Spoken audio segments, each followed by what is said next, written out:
ਜ਼ਿਲ੍ਹਾ ਅੰਮ੍ਰਿਤਸਰ 'ਚ ਇਸ ਵੇਲੇ ਜੋ ਕੋਵਿਡ ਦੀ ਸਥਿਤੀ ਹੈ, ਆਪਾਂ ਨੂੰ ਸਾਰਿਆਂ ਨੂੰ ਪਤਾ ਹੈ ਕਿ ਇਹਨਾਂ ਹਾਲਾਤਾਂ ਦੇ ਵਿੱਚ ਕਾਫੀ ਜਿਹੜਾ ਹੈ ਇਸ ਵੇਲੇ ਕੋਵਿਡ ਜਿਹੜਾ ਹੈ ਪੂਰੇ ਚਰਮ ਸੀਮਾ ਤੇ ਪਹੁੰਚਿਆ ਹੋਇਆ ਹੈ। ਪਹਿਲਾਂ ਜਿਹੜੀਆਂ ਹਦਾਇਤਾਂ ਸਾਡੀਆਂ ਸੀ, ਜਿਹਦੇ ਵਿੱਚ ਸਾਡੇ ਕਰਫਿਊ ਅਸੀਂ ਲਗਾਇਆ ਹੈ, ਵੀਕਐਂਡ ਕਰਫਿਊ ਹੈ, ਉਹ ਸਾਰੀਆਂ ਹਦਾਇਤਾਂ ਦੇ ਨਾਲ ਸਰਕਾਰ ਵੱਲੋਂ ਹੁਣ ਕੁਝ ਐਡੀਸ਼ਨਲ ਰਿਸਟ੍ਰਿਕਸ਼ਨਸ ਵੀ ਲਗਾਈਆਂ ਗਈਆਂ ਨੇ, क्योंकि बीमारी के हालात को देखते हुए ये देखा जा रहा है कि जे असी हुण सख्त कदम नहीं उठावांगे तो आने वाले 8-10 दिन जिहड़े हैगे है इस स्थिति साडे तो जिहड़ा है हो सकता होर विराट रूप लै लवे और आपां सारे काफ़ी मुश्किल उस स्थिति विच आ जावांगे। सो इस करके मेरी सारिਆਂ ਨੂੰ ਇਹ बेनती है कि जिन्नियां हुण तक रिस्ट्रिक्शनस लगियां ने किरपा करके उन्हां नूं जिहड़ा है फॉलो करो और हर परिवार नूं ये अपील है कि तुसी आने वाले 15 दिन किरपा करके अपने घरां दे विच रह के ही जिहड़े अपने सारे मुनासिब काम करन वाले ने वो करो। बच्चों नूं बाहर ना जाण दिओ, बजुर्ग जिहड़े ने वो घर च रहन, जिन्हें भी घरों बाहर जाना है वो सिर्फ उन्हां कामां लई जिहड़े एसेंशियल हैगे ने अपनी लाइफ वास्ते उन्हां लई बाहर निकलन और अपने उन्ना समान जिन्ना को लोड़ है लैके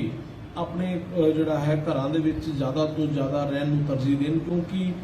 बाहर घूमना फिरना जिहड़ा है क्योंकि इन्फेक्शन इस लैवल तक फैली है कि कोई भी बंदा जो बाहर जा रहा है तो वो जिहड़ा है इस तो ग्रस्त होकर वापस आता है और घर दे विच कोई भी मरीज़ है उन्होंने ये बीमारी ट्रांसफर हो जाती है।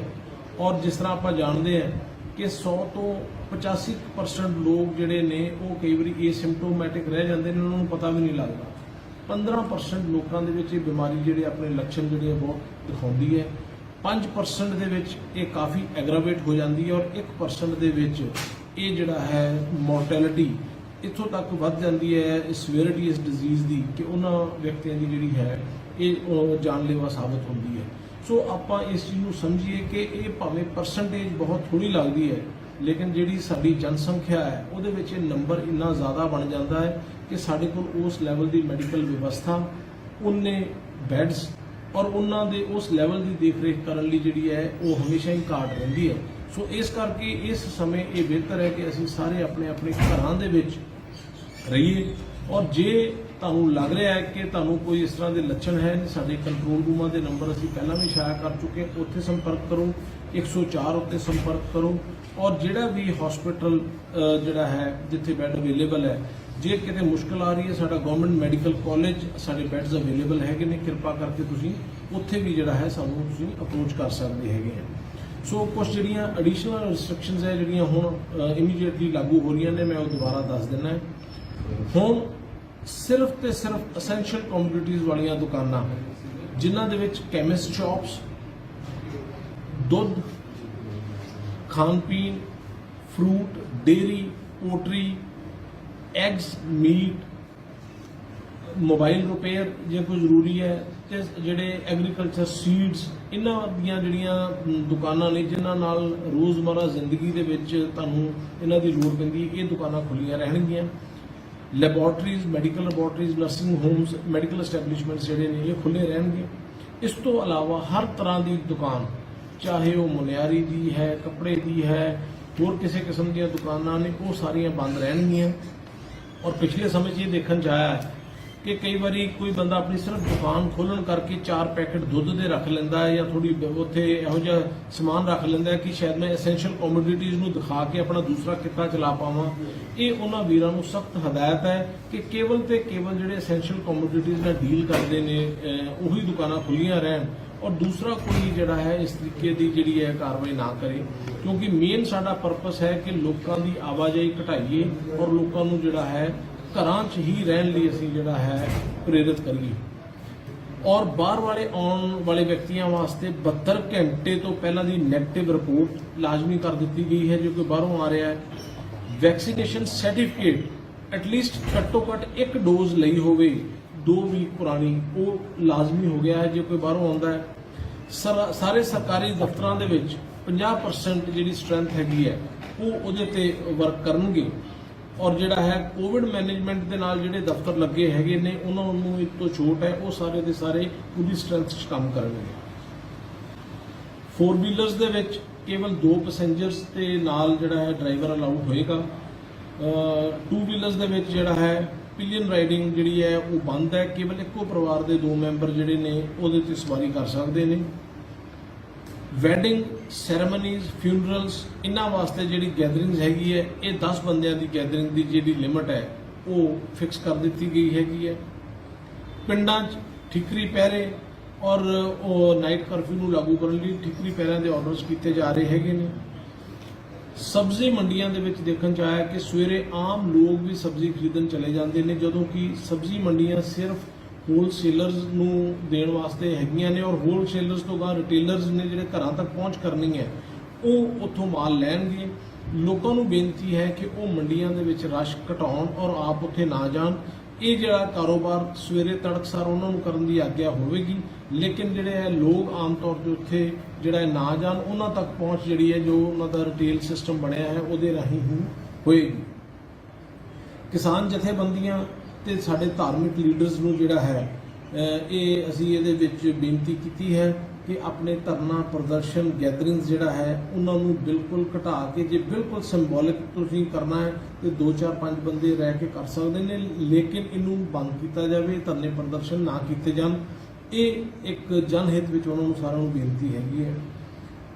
ਜਿਹੜੀਆਂ ਰਿਲੀਜੀਅਸ ਪਲੇਸਿਸ ਹੈਗੀਆਂ ਨੇ, ਗੁਰਦੁਆਰੇ, ਮੰਦਿਰ, ਉਹਨਾਂ ਨੂੰ ਵੀ ਬੇਨਤੀ ਹੈ ਕਿ ਸ਼ਾਮ 6 ਵਜੇ ਤੋਂ ਬਾਅਦ ਸੰਗਤਾਂ ਨੂੰ ਜਿਹੜਾ ਹੈ ਉੱਥੇ ਆਉਣ ਤੇ ਕਿਹਾ ਜਾਵੇ ਕਿ ਸਵੇਰੇ ਦਰਸ਼ਨ ਮੱਥਾ ਟੇਕ ਲੈਣ, ਲੇਕਿਨ ਉਸ ਤੋਂ ਬਾਅਦ ਉੱਥੇ ਮਨਾਹੀ ਹੋਵੇਗੀ, ਕਿਉਂਕਿ ਧਾਰਮਿਕ ਥਾਵਾਂ ਤੇ ਅਸੀਂ ਦੇਖ ਰਹੇ ਹਾਂ ਬਹੁਤ ਜ਼ਿਆਦਾ ਰਸ਼ ਹੈਗਾ ਔਰ ਉੱਥੇ ਲੋਕ ਜਿਹੜਾ ਹੈ ਮਾਸਕ ਪਾਉਣ ਤੋਂ ਵੀ ਗੁਰੇਜ਼ ਕਰ ਰਹੇ ਨੇ। ਇਹਨਾਂ ਨੂੰ ਇਹ ਬੇਨਤੀ ਹੈ ਕਿ ਉੱਥੇ ਤੁਸੀਂ ਜਿਹੜਾ ਹੈ ਭੀੜ ਘਟਾਓ ਔਰ ਜੇ ਕੋਈ ਉੱਥੇ ਜਾਂਦਾ ਹੈ ਤੇ ਮਾਸਕ ਜ਼ਰੂਰ ਪਾਵੇ, ਕਿਉਂਕਿ ਬਿਮਾਰੀ ਜਿਹੜੀ ਹੈ ਇਸ ਵੇਲੇ ਆਪਣੇ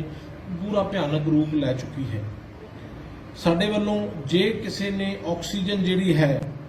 ਉਹ ਵੀ ਧਿਆਨ ਚ ਆ ਰਿਹਾ ਕਿ ਕਈ ਲੋਕਾਂ ਨੇ ਇਹਨਾਂ ਹਾਲਾਤਾਂ ਨੂੰ ਦੇਖਦੇ ਹੋਏ ਆਕਸੀਜਨ ਦੇ ਸਿਲੰਡਰਸ ਜਿਹੜੇ ਹੈਗੇ ਨੇ ਉਹਨਾਂ ਦੀ ਹੋਰਡਿੰਗ ਕਰਨੀ ਸ਼ੁਰੂ ਕਰ ਦਿੱਤੀ ਹੈ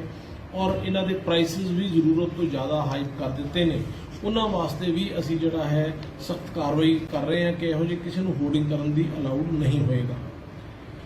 RT-PCR ਟੈਸਟਿੰਗ ਜਿਹੜੀ ਹੈ, ਜਿਹੜੇ ਅਸੀਂ ਦੇਖਿਆ ਹੈ ਕਿ ਤੁਹਾਡੇ ਸਟਰੀਟ ਵੈਂਡਰਸ ਨੇ ਜਿੱਥੋਂ ਆਮ ਲੋਕ ਆ ਕੇ ਆਪਣਾ ਸਮਾਨ ਖਰੀਦਦੇ ਨੇ, ਚਾਹੇ ਉਹ ਗੋਲ ਗੱਪੇ ਦੀਆਂ ਦੁਕਾਨਾਂ ਨੇ, ਫਰੂਟ ਵਾਲੀ ਕੋਈ ਦੁਕਾਨ ਹੈ, ਉੱਥੇ ਕਾਫੀ ਭੀੜ ਭੜਕਾ ਹੋ ਜਾਂਦਾ ਹੈ। ਸਟਰੀਟ ਵੈਂਡਰਸ ਦੇ ਤੇ ਰੇਹੜੀ ਵਾਲਿਆਂ ਦੇ ਜਿਹੜੇ ਹੈ ਟੈਸਟਿੰਗ ਅਸੀਂ ਉਹਨਾਂ ਨੂੰ ਕਰਨ ਦੀ ਹਦਾਇਤ ਕੀਤੀ ਹੈ ਤਾਂ ਕਿ ਇਹ ਨਾ ਹੋਵੇ ਵੀ ਉਹ ਇੱਕ ਬੰਦਾ ਇਨਫੈਕਟਡ ਹੋਵੇ ਔਰ ਉਹ ਜਿੰਨੇ ਵੀ ਉਹਨਾਂ ਕੋਲ ਗਾਹਕ ਆ ਰਹੇ ਹੈ ਇਹ ਬਿਮਾਰੀ ਉਹਨਾਂ ਨੂੰ ਗਾਂ ਉੱਥੇ ਟ੍ਰਾਂਸਫਰ ਹੋ ਜਾਵੇ। ਸੋ ਇਸ ਤਰੀਕੇ ਦੀ ਜਿਹੜੀ ਚੀਜ਼ ਹੈ ਅਸੀਂ ਇਹਨੂੰ ਸਖਤੀ ਨਾਲ ਲਾਗੂ ਕਰਨ ਜਾ ਰਹੇ ਹਾਂ। ਬਾਕੀ ਜਿਹੜੇ ਸਟੈਪਸ ਨੇ ਜਿਨ੍ਹਾਂ ਦੇ ਉੱਤੇ ਆਲਰੇਡੀ ਅਸੀਂ ਪਹਿਲਾਂ ਦੱਸਿਆ ਹੈ, ਹਰ ਰੋਜ਼ 6 ਵਜੇ ਤੋਂ ਜਿਹੜਾ ਹੈ ਅਗਲੇ ਦਿਨ 5 ਵਜੇ ਤੱਕ ਸਵੇਰੇ ਕਰਫਿਊ ਰਹੇਗਾ ਔਰ ਵੀਕਐਂਡ ਕਰਫਿਊ 6 PM ਸ਼ੁੱਕਰਵਾਰ ਨੂੰ ਲੱਗ ਕੇ 5 ਵਜੇ ਮੰਡੇ ਤੱਕ ਲੱਗਿਆ ਰਹੇਗਾ ਔਰ ਇਹਦੀ ਪੂਰੀ ਸਖਤੀ ਦੇ ਨਾਲ ਪਾਲਣਾ ਕੀਤੀ ਜਾਵੇਗੀ ਔਰ ਕਿਸੇ ਨੂੰ ਵੀ ਉੱਥੇ ਘੁੰਮਣ ਫਿਰਨ ਦੀ ਆਗਿਆ ਨਹੀਂ ਹੋਏਗੀ। ਔਰ ਇਸ ਤੋਂ ਇਲਾਵਾ ਜਿਹੜੇ ਹੈਗੇ ਨੇ ਟਰਾਂਸਪੋਰਟ ਬੱਸਿਸ ਦੇ ਵਿੱਚ, ਉਹਦੇ ਵਿੱਚ ਵੀ ਸਾਰੀਆਂ ਜਿੰਨੇ ਪਬਲਿਕ ਟਰਾਂਸਪੋਰਟ ਹੈ 50% ਕਪੈਸਿਟੀ ਤੱਕ ਲੋਕਾਂ ਨੂੰ ਬੈਠਣ ਦੀ ਆਗਿਆ ਹੈਗੀ ਹੈ ਤਾਂ ਕਿ ਉੱਥੇ ਦੂਰੀ ਪ੍ਰੋਪਰ ਜਿਹੜੀ ਹੈ ਸਮਾਜਿਕ ਦੂਰੀ ਬਣਾਈ ਜਾ ਸਕੇ। ਹਰ ਤਰ੍ਹਾਂ ਦੇ cinema halls, bars, gym, spa, swimming pool, coaching centre, sport complexes ਵਗੈਰਾ ਇਹ ਸਾਰੇ ਦੇ ਸਾਰੇ ਬੰਦ ਰਹਿਣਗੇ। ਹਰ ਤਰ੍ਹਾਂ ਦੇ ਰੈਸਟੋਰੈਂਟਸ ਜਿਹੜੇ ਨੇ ਅੰਦਰ ਬੈਠ ਕੇ ਖਾਣੇ ਦੀ ਮਨਾਹੀ ਹੈ, ਸਿਰਫ ਉੱਥੇ ਟੇਕਵੇ ਜਿਹੜਾ ਹੈ ਖਾਣੇ ਦਾ ਉਹ ਲਿਆ ਜਾ ਸਕਦਾ ਹੈਗਾ ਔਰ ਹੋਮ ਡਿਲੀਵਰੀ ਵੀ ਰਾਤ 9 ਵਜੇ ਤੱਕ ਹੀ ਅਲਾਉਡ ਹੈ, ਉਸ ਤੋਂ ਬਾਅਦ ਹੋਮ ਡਿਲੀਵਰੀ ਵੀ ਨਹੀਂ ਕਰਨ ਦਿੱਤੀ ਜਾਵੇਗੀ। ਔਰ ਜੇ ਕੋਈ ਇਸ ਤਰੀਕੇ ਦਾ ਕੋਈ ਵੀ ਅਦਾਰਾ ਰਾਤ ਨੂੰ ਉਹਦੀ ਵਾਇਲੇਸ਼ਨ ਕਰਦਾ ਪਾਇਆ ਗਿਆ ਤੇ ਉਹਦੇ ਤੇ ਸਖਤ ਕਾਰਵਾਈ ਹੋਵੇਗੀ ਔਰ ਬਕਾਇਦਾ ਉਹਨੂੰ ਆਉਣ ਵਾਲੇ 3 ਮਹੀਨੇ ਵਾਸਤੇ ਸੀਲ ਕਰ ਦਿੱਤਾ ਜਾਵੇਗਾ। ਵੀਕਲੀ ਮਾਰਕੀਟਸ, ਆਪਣੀਆਂ ਮੰਡੀਆਂ ਵਗੈਰਾ ਜਿਹੜੀਆਂ ਨੇ ਇਹ ਸਭ ਬੰਦ ਰਹਿਣਗੀਆਂ। ਹਰ ਤਰ੍ਹਾਂ ਦੀ ਸੋਸ਼ਲ, ਕਲਚਰਲ, ਸਪੋਰਟਸ ਗੈਦਰਿੰਗਸ ਦੇ ਉੱਤੇ ਜਿਹੜਾ ਹੈ ਬੈਨ ਰਹੇਗਾ। ਜੇ ਕਿਸੇ ਨੇ ਕੋਈ ਜਿਹੜੀ ਹੈ ਜ਼ਰੂਰੀ ਅਹਿਮ ਇਹੋ ਜਿਹਾ ਹੈ ਵੀ ਉਹਨੂੰ ਅਵਾਇਡ ਨਹੀਂ ਕੀਤਾ ਜਾ ਸਕਦਾ, ਉਹ ਡਿਪਟੀ ਕਮਿਸ਼ਨਰ ਦੀ ਪ੍ਰਵਾਨਗੀ ਤੋਂ ਬਿਨਾਂ ਉਹ ਫੰਕਸ਼ਨ ਨਹੀਂ ਕੀਤਾ ਜਾ ਸਕਦਾ। ਔਰ ਉਸ ਤੋਂ ਬਾਅਦ ਸਾਰੀਆਂ ਪੋਲੀਟੀਕਲ ਗੈਦਰਿੰਗਸ ਜਿਹੜੀਆਂ ਨੇ ਉਹ ਵੀ ਬੈਨ ਕੀਤੀਆਂ ਹੋਈਆਂ ਨੇ ਔਰ ਜਿਹੜਾ ਹੈ ਲਾਰਜ ਗੈਦਰਿੰਗਸ ਜਿਹੜੇ ਲੋਕ ਜਾਣਗੇ ਉਹਨਾਂ ਨੂੰ 5 ਦਿਨ ਦਾ ਜਿਹੜਾ ਹੈ ਹੋਮ ਆਈਸੋਲੇਸ਼ਨ, ਹੋਮ ਕੁਆਰੰਟਾਈਨ ਜਿਹੜਾ ਹੈ ਉਹ ਕਰਨਾ ਪਏਗਾ। All educational institution, schools and colleges ਜਿਹੜੇ ਹੈ ਇਹ ਬੰਦ ਰਹਿਣਗੇ, ਪਰ ਇਹਨਾਂ ਦੇ ਜਿਹੜੇ ਗਵਰਨਮੈਂਟ ਦੇ ਸਕੂਲਸ ਨੇ ਉੱਥੇ ਟੀਚਰਸ ਜਿਹੜੇ ਹੈਗੇ ਨੇ ਉਹਨਾਂ ਨੂੰ ਨਾਨ ਟੀਚਿੰਗ ਸਟਾਫ ਨੂੰ ਉਹਨਾਂ ਨੂੰ ਅਟੈਂਡ ਕਰਨ ਲਈ ਕਿਹਾ ਗਿਆ ਹੈਗਾ। ਔਰ ਇਹਦੇ 'ਚ ਕੋਸ਼ਿਸ਼ ਜ਼ਿਆਦਾ ਤੋਂ ਜ਼ਿਆਦਾ ਇਹੀ ਕੀਤੀ ਜਾਵੇ, ਜੇ ਸਾਡਾ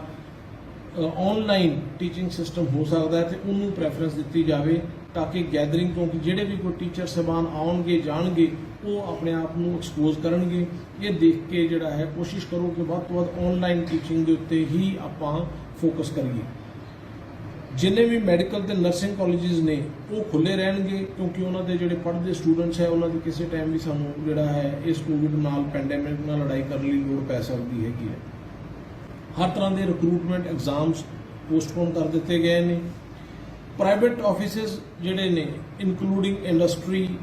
architect, chartered accountants, insurance companies, ਇਹ ਸਾਰਿਆਂ ਨੂੰ ਕਿਹਾ ਗਿਆ ਹੈ ਕਿ ਆਪਣਾ ਜਿਹੜਾ ਹੈ ਤੁਸੀਂ ਵਰਕ ਫਰਮ ਹੋਮ ਕਰੋ ਜਿੱਥੇ ਜਿੱਥੇ ਪੋਸੀਬਲ ਹੈ। ਇੰਡਸਟਰੀਜ਼ ਨੂੰ ਅਸੀਂ ਚੱਲਣ ਦੀ, ਫੈਕਟਰੀਜ਼ ਨੂੰ ਆਗਿਆ ਦਿੱਤੀ ਹੈ, ਉਹਨਾਂ ਦੇ ਜਿਹੜਾ ਹੈ ਆਪਣੇ ਕੰਮਕਾਰ ਜਿੱਥੇ ਲੇਬਰ ਆ ਰਹੀ ਹੈ, ਲੇਕਿਨ ਉਹ ਲੇਬਰ ਦੇ ਕੋਲ ਇੰਡਸਟਰੀ ਦੇ ਲੈਟਰ ਪੈਡ ਦੇ ਉੱਤੇ ਹੋਣਾ ਚਾਹੀਦਾ ਹੈ ਕਿ ਕਿਹੜੇ ਮੁਲਾਜ਼ਮਾਂ ਨੂੰ ਉਹਨਾਂ ਨੇ ਅਲਾਉ ਕੀਤਾ, ਤਾਂ ਕਿ ਨਾਕਿਆਂ ਦੇ ਉੱਤੇ ਉਸ ਚੀਜ਼ ਨੂੰ ਦਿਖਾ ਸਕਣ। ਜੇ ਕੋਈ ਵੀ ਸਰਕਾਰੀ ਮੁਲਾਜ਼ਮ ਬਾਹਰ ਜਾ ਰਿਹਾ ਹੈ, ਵੱਖਰੇ ਤੌਰ ਤੇ ਕਿਸੇ ਨੂੰ ਕੋਈ ਕਰਫਿਊ ਪਾਸ ਜਾਰੀ ਨਹੀਂ ਕੀਤੇ ਜਾ ਰਹੇ, ਉਹਨਾਂ ਨੂੰ ਹਦਾਇਤ ਇਹ ਹੈ ਕਿ ਹਰ ਇੱਕ ਸਰਕਾਰੀ ਮੁਲਾਜ਼ਮ ਆਪਣੇ ਪਾਸ ਆਪਣਾ ਆਇਡੈਂਟੀਟੀ ਕਾਰਡ ਜ਼ਰੂਰ ਰੱਖੇ, ਤਾਂ ਕਿ ਜਦੋਂ ਵੀ ਉਹਨੂੰ ਕੋਈ ਨਾਕੇ ਤੇ ਰੋਕਦਾ ਤੇ ਉਹਨੂੰ ਆਇਡੈਂਟੀ ਕਾਰਡ ਆਪਣਾ ਉਹ ਦਿਖਾ ਦੇਣ। ਵੈਕਸੀਨੇਸ਼ਨ ਵਾਸਤੇ ਜਿਹੜਾ ਹੈ ਉਹ ਆਲਰੇਡੀ ਅਸੀਂ ਸਾਰਿਆਂ ਨੂੰ ਕਿਹਾ ਹੈਗਾ ਕਿ ਵੈਕਸੀਨੇਸ਼ਨ ਹਰ ਮੁਲਾਜ਼ਮ ਆਪਣੀ ਕਰਵਾਵੇ, ਔਰ ਜਿਹੜਾ ਹੈ ਵੱਧ ਤੋਂ ਵੱਧ ਇਸ ਵੇਲੇ ਵੈਕਸੀਨੇਸ਼ਨ ਸਾਡੀ ਹੋ ਰਹੀ ਹੈ, ਲੇਕਿਨ ਕਈ ਵਾਰੀ ਵੈਕਸੀਨੇਸ਼ਨ ਦੀ ਸਪਲਾਈ 'ਚ ਘਾਟ ਹੋਣ ਕਰਕੇ ਥੋੜਾ ਡਿਪ ਆਇਆ। ਸਾਰਿਆਂ ਨੂੰ ਇਹੀ ਬੇਨਤੀ ਹੈ ਕਿ ਵੱਧ ਤੋਂ ਵੱਧ ਆਪਣੀ ਆਕਸੀਜਨ ਕਰਵਾਉਣ। ਮਾਈਕਰੋ ਕੰਟੇਨਮੈਂਟ ਜ਼ੋਨਸ ਜਿਹੜੇ ਬਣਾਏ ਜਾ ਰਹੇ ਨੇ ਉਹਨਾਂ ਦੇ ਵਿੱਚ ਜਿਹੜਾ ਹੈ ਸਖਤੀ ਦੇ ਨਾਲ ਪਾਲਣਾ ਕਰਨ ਦੀ ਹਦਾਇਤ ਕੀਤੀ ਗਈ ਕਿ ਉੱਥੇ ਪ੍ਰੋਪਰ ਸਖਤੀ ਕੀਤੀ ਜਾਵੇ, ਟੂ ਐਂਡ ਫਰੋ ਮੂਵਮੈਂਟ ਨਾ ਕਰਨ ਦਿੱਤੀ ਜਾਵੇ, ਔਰ ਉੱਥੇ ਵੱਧ ਤੋਂ ਵੱਧ ਲੋਕਾਂ ਦੀ ਜਿਹੜੀ ਹੈ ਸੈਂਪਲਿੰਗ ਕੀਤੀ ਜਾਵੇ। ਸਰਕਾਰੀ ਦਫ਼ਤਰਾਂ ਦੇ ਵਿੱਚ ਲੋਕਾਂ ਦੇ ਆਮ ਕੰਮਾਂ ਕਾਰਾਂ ਜਿਹੜੇ ਆ ਰਹੇ ਨੇ ਸ਼ਿਕਾਇਤਾਂ ਦੇ ਗ੍ਰੀਵੈਂਸ ਰਿਡਰੈਸਲ ਲਈ, ਉਹਨਾਂ ਨੂੰ ਅਸੀਂ ਇਹ ਕਹਿ ਰਹੇ ਹਾਂ ਕਿ ਆਪਣੀ ਆਨਲਾਈਨ ਗ੍ਰੀਵੈਂਸਿਸ ਹੀ ਆਪਣੀਆਂ ਜਿਹੜੀਆਂ ਆਨਲਾਈਨ ਦੇਣ। ਜੇ ਬਹੁਤ ਕੋਈ ਐਮਰਜੈਂਸੀ ਹੈ ਤੇ ਫਿਰ ਹੀ ਸਰਕਾਰੀ ਦਫ਼ਤਰ 'ਚ ਉਹ ਜਾਣ। ਸੋ ਇਹ ਹਦਾਇਤਾਂ ਅਸੀਂ ਜਿਹੜਾ ਹੈ ਆਪਣੀਆਂ ਪੁਲਿਸ ਅਥਾਰਟੀਜ਼ ਤੱਕ ਪਹੁੰਚਦੀਆਂ ਕਰ ਦਿੱਤੀਆਂ ਨੇ, ਔਰ ਇਹਨਾਂ ਦੀ ਅੱਜ ਤੋਂ ਹੀ ਸਖਤੀ ਦੇ ਨਾਲ ਪਾਲਣਾ ਜਿਹੜੀ ਹੈ ਉਹ ਸ਼ੁਰੂ ਕਰ ਦਿੱਤੀ ਜਾਵੇਗੀ। ਮੇਰੀ ਸਾਰਿਆਂ ਨੂੰ ਬੇਨਤੀ ਹੈ ਕਿ ਆਉਣ ਵਾਲੇ 15-20 ਦਿਨ, ਇੱਕ ਮਹੀਨਾ ਬਹੁਤ ਅਹਿਮ ਹੈ। ਸਾਰੇ ਪਰਿਵਾਰ ਆਪਣੀ ਜ਼ਿੰਮੇਵਾਰੀ ਸਮਝਣ ਔਰ ਆਪਣੇ ਪਰਿਵਾਰਿਕ ਮੈਂਬਰਾਂ ਦੇ ਉੱਤੇ ਆਪਾਂ ਕੰਟਰੋਲ ਰੱਖੀਏ, ਕਿਉਂਕਿ ਇਸ ਲੜਾਈ ਦੇ ਨਾਲ ਸਾਨੂੰ ਹਰ ਬੰਦੇ ਦਾ ਸਹਿਯੋਗ ਚਾਹੀਦਾ ਹੈ, ਔਰ ਬਿਨਾਂ ਸਹਿਯੋਗ ਦੇ ਲੜਾਈ ਨਹੀਂ ਲੜੀ ਜਾ ਸਕਦੀ। ਔਰ ਸਾਰਿਆਂ ਨੂੰ ਇਹ ਬੇਨਤੀ ਹੈ ਕਿ ਜੇ ਕਿਸੇ ਦਾ ਕੋਈ ਪਰਿਵਾਰਕ ਮੈਂਬਰ ਆਪਣੇ ਆਪ ਨੂੰ ਬਿਮਾਰ ਸਮਝ ਰਿਹਾ ਹੈ, ਉਹਨੂੰ ਸਾਹ ਦੀ ਕੋਈ ਤਕਲੀਫ ਹੈ, ਤੇ ਘਰਾਂ 'ਚ ਹੀ ਬੈਠ ਕੇ ਇਲਾਜ ਕਰਨ ਦੀ ਬਜਾਏ ਆਪਣੇ ਸੰਬੰਧਿਤ ਹਸਪਤਾਲਾਂ 'ਚ ਪਹੁੰਚੋ। ਜੇ ਕਿਸੇ ਕੋਲ ਕੋਈ ਸਮਰੱਥਾ ਨਹੀਂ ਹੈ ਔਰ ਉਹਨਾਂ ਨੂੰ ਕੋਈ ਪ੍ਰਾਈਵੇਟ ਹਸਪੀਟਲ ਜਿਹੜਾ ਐਂਟਰਟੇਨ ਨਹੀਂ ਕਰ ਰਿਹਾ, ਕਿਰਪਾ ਕਰਕੇ ਸਾਡੇ ਗਵਰਨਮੈਂਟ ਮੈਡੀਕਲ ਕਾਲਜ 'ਚ ਅਪਰੋਚ ਕੀਤੀ ਜਾਵੇ। ਸੋ ਇਹਨਾਂ ਸ਼ਬਦਾਂ ਨਾਲ ਉਮੀਦ ਕਰਦਾ ਹੈ ਕਿ ਸਾਰੇ ਅੰਮ੍ਰਿਤਸਰ ਵਾਸੀ ਜਿਹੜਾ ਹੈ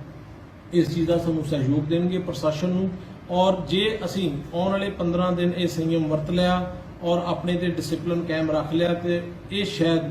ਅੱਜ ਦੇ ਜਿਹੜੇ ਹਾਲਾਤ ਨੇ ਅੱਜ ਤੋਂ 15 ਜਾਂ 20 ਦਿਨਾਂ ਬਾਅਦ ਆਪਾਂ ਨੂੰ ਬਦਲੇ ਹੋਏ ਨਜ਼ਰ ਆਉਣਗੇ। ਧੰਨਵਾਦ।